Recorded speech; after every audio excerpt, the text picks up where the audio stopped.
Hello everyone, welcome to another episode of Plenty with Sulo. Our venue partner, Department of Coffee. Clothing partner, G Flock. Be tuned to Daily Mirror Online.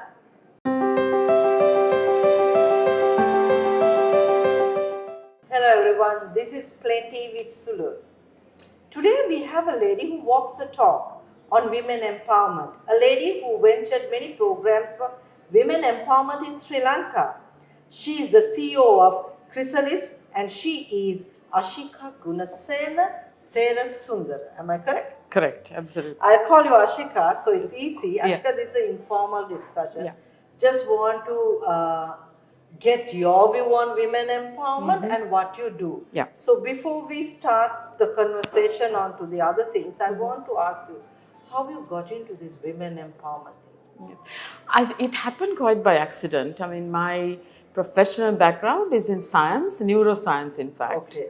But when I came back from my university, I was actually not really connecting with the employment I was looking at. So a relative of mine said to volunteer in an organization she was working for, and I volunteered and I got very inspired by what they were doing. Particularly, I got to travel to many parts of Sri Lanka, talk to women, understand what's going on. And I felt that something was really wrong, the way that we're treating women. And I think that really got me to this work. So everything that I have learned on women's empowerment, gender equality has been through my work. And So it's a hands-on experience. Exactly. Rest is history. I mean, I studied what these things mean, but I think it's just through my sheer experience working in communities that I know what I know and do what I do. Do what you love to do. Exactly. If I say that. Exactly. So this is something I want to ask you. You know, why we need women to be empowered, and what is your view on the men empowerment? So, I mean, it's always that, I mean, in Sri Lanka, as you know, 52% of the population are women. Yeah. And their contribution to the economy is well understood. I mean, I don't want to go through that. But their contribution to all other societal aspects is also under-registered or underrepresented. So, unless you really engage half of your population in the way that the country grows, I think we are doing something wrong. So for me, it is about harnessing the capacities, the knowledge, and the sheer experience that women have towards the betterment of the country. If you don't do that, for me, it's almost like economics. If you don't do that, then we are coming up with half-baked solutions. Yeah. Now, when we say gender equality, we don't really mean, therefore, that we empower women only, right? Gender equality means that we are looking at the relationships between women and men and people who identify as other genders.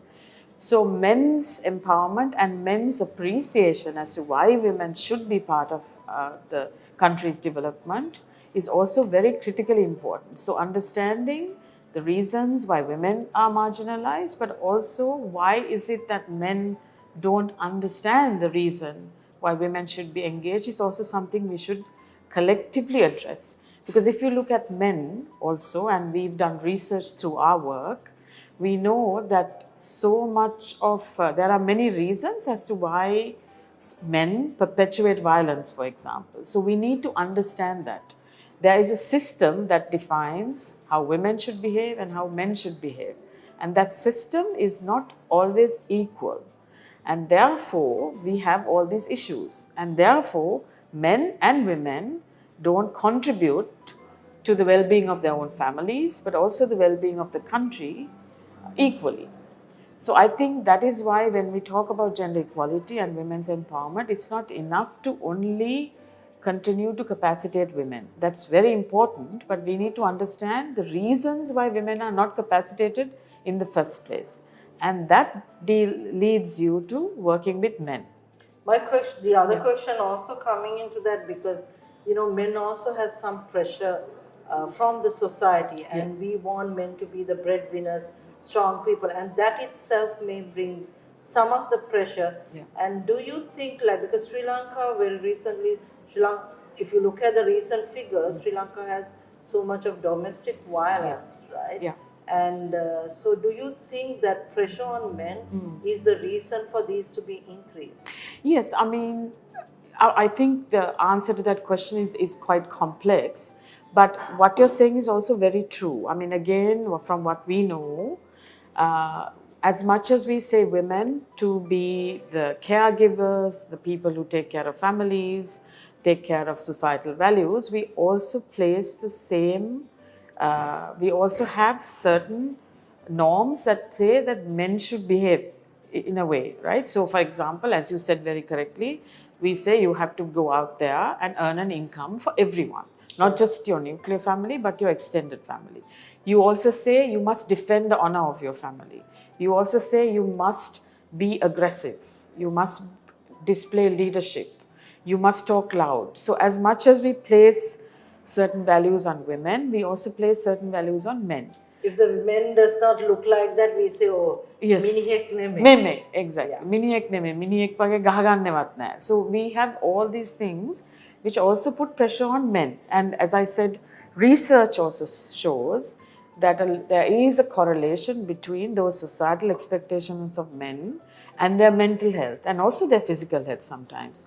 So when we try to address gender equality and fix things, we need to understand that full picture. 360-degree picture of it. Yeah. As you said, when women also ask for the equality, we have to then look at, are we ready to accept a man who's a house husband, right? Yes. So that also, women also has to play a role on that. Absolutely. I mean, it's also how we are being also raised. I mean, we always say to the husband, your role would be to find a job and do that. And we tell the women, even if you find a job, and these days you do need to both work, It's an extra income, not the main income. Exactly, exactly. So that is why we need to begin to accept that if a woman is capable of earning more income for that household, why not the man take care of the children and do everything else, right? So, but that we are a long way, still away from there. But in many other societies, these issues are changing. And I believe it also takes courage on the part of women and also on the part of men to really start making those changes. Yeah. Yeah. I think both, when they realize the marriage is a partnership, not something for society, I think things will change. Exactly. So I'm shifting yourself as a mother and a wife, right? Yeah. We speak, it's easy to speak to the society, you know, equality and equity. Yes. But when it comes to our own families, we also have unconscious biasness because we are being wired like that. Yes. Do you think all these norms and society expectations can be changed at home? If so, what is the role of the parents? Yeah.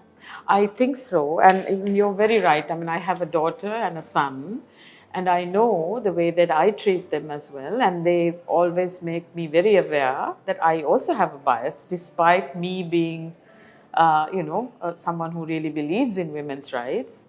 My daughter will always point out that, my desire to protect her, don't go out till late, come home, don't do this and that. I may not place the same requirements on my son. Tell me about it. Exactly. But I think you're absolutely right, Sulo, because unless we begin to change things at home, nothing can really change, because most of our socialization from a very young age happens at home, right? So if your mother and your father are telling you or expecting certain things from you, then that is what you take to society, right? So, I mean, in Sri Lanka, it's also kind of strange, because if you look at education, you have more women in universities in Sri Lanka. Yeah.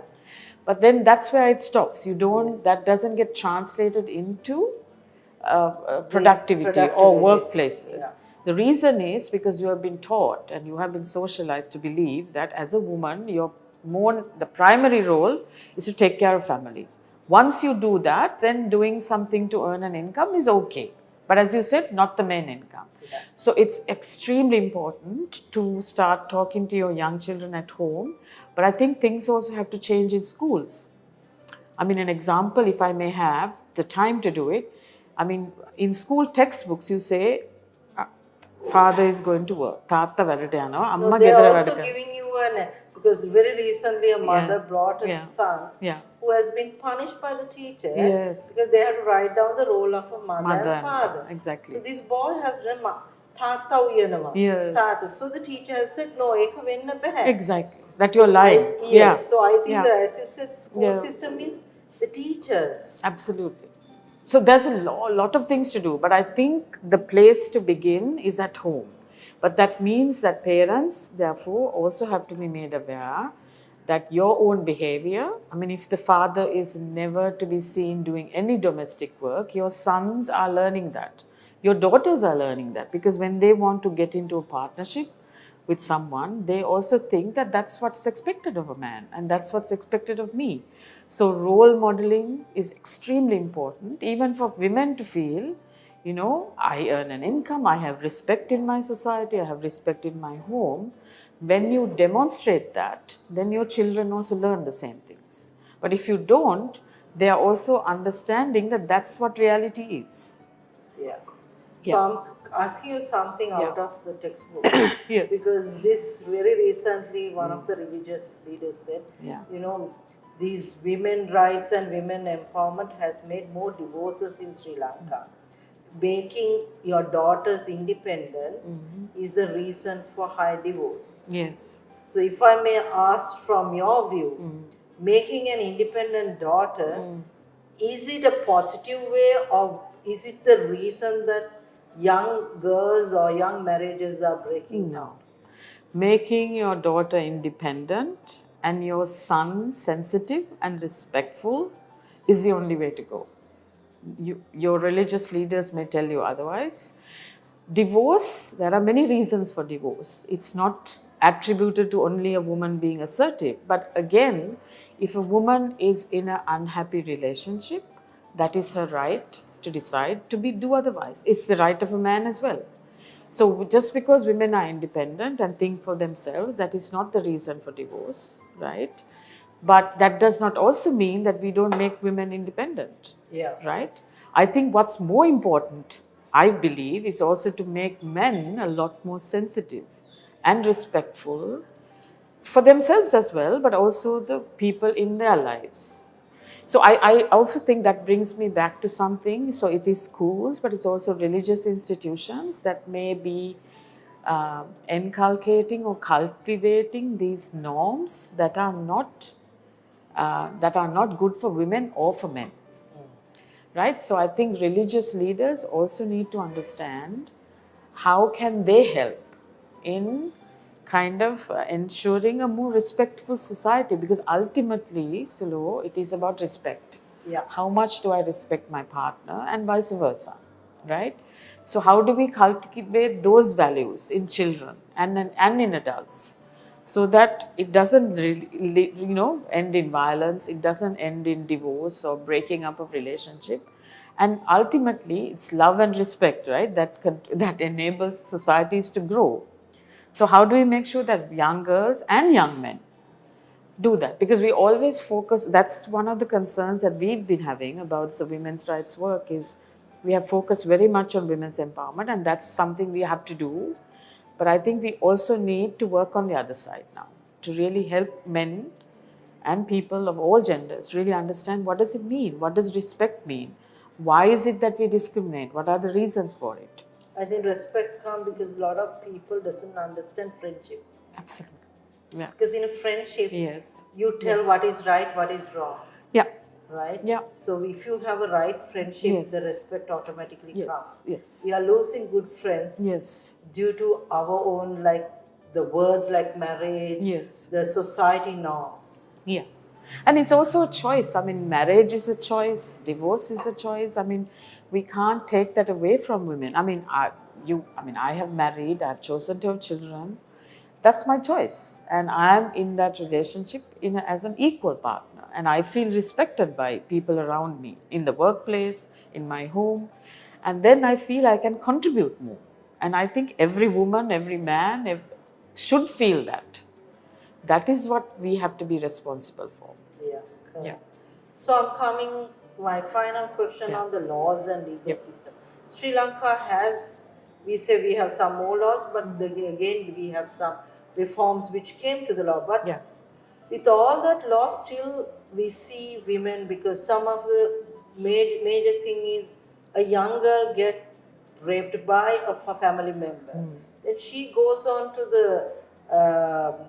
the safer house while the man gets out on Yeah. bail, Yeah. right? And Yeah. she loses her childhood, the background of families and everything. And do you think still we have issues because women are not aware of these things, or women does not want to come out and ask for help? Yeah, I think the law in Sri Lanka generally, there are some laws that enables women's access to justice. Yeah. The Domestic Violence Act is one example. Now, the problem with that is, even though the law exists, one thing is about awareness. How do I know what it means? What rights do I have? That's a challenge. But even if I know, in order to get that justice, I need to jump through so many hurdles, right? Yes. Starting from your family, because your family is going to say, don't make a stir here. Yeah. Yeah, don't make a fuss. You're a woman, you deal with it. You can, I'm sure, live with this. Don't worry about it. Then you have the police, the legal system, who don't always take the side of the victim. And in this case, often it is a woman. So even though the laws exist, there are many things that we have to do around awareness, around understanding of these things, and really enabling a woman to seek justice. It could be your friends, as you said, who tell you, please don't make a fuss because I'm sure he'll be over it. He'll be okay tomorrow, right? Then your parents are telling you the shame of this in our family. So you're not enabling anyone. So we need to change the laws when necessary. But when laws exist, we need to create that enabling pathway for women or men to seek justice. Yeah, so just not having law will not help us, but making that awareness from all these stages Yeah. is more important. Yeah. Yeah, I really agree with you. Now, Ashika, I forgot to ask this, so I'm going to ask you. Yeah. You have this, hermaid, women entrepreneurs bringing their products, Yeah. and I'm someone who passionate about all this. Yes. Just give a brief about your online shop. Sure. So we have a online platform called Made by Her, and that platform is for women entrepreneurs from wherever you might be. And then you register in that, and then we kind of enable you to get your products online. And also help you to kind of increase the quality of the product, get the standardization that it requires, and then we do the marketing with you. And we don't necessarily keep any profit. We do have a small margin to make sure that our costs are covered, but that platform is entirely for women to be able to sell their products. And these products are from so many districts from around the country. And what we are finding is that women from everywhere are also getting digitally very, very aware. And what we find is right now their markets are very small. It's in a particular location, right?